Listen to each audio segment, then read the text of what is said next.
yan? Bando Bulacan pa ako. Ang layo ah. Oo nga, sumakay pa akong bangka. Kasi mga naghahanap eh.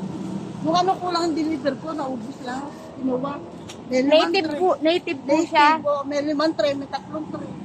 Ang pinangalan ako, bakit ko lang Ang bigat po niya, wala ba kayong ano? samas po yung ano, may mga pasto kailangan po nila. Oh. Wala eh. Wala ako. Wala nang tawad?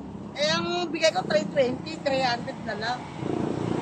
Ah, ganon. O sige, 290 na lang. Wala nang 220 na lang sa akin. 290 na lang. Oo, namamasahe pa. Sasakay pa akong Oh, bangka. kuya, itlog, bili ka na. Ilang trains ba? Si ano nga sir eh, nung isang linggo, wala akong dala. Sanda itlog, 3 tray daw. Ako, wala eh, walang itlog. Lalo nga magpapasko, kailangan nila itlog. Native po yan. Oo, Maganda ga- yung native, di ba? Galing probinsya, yun o,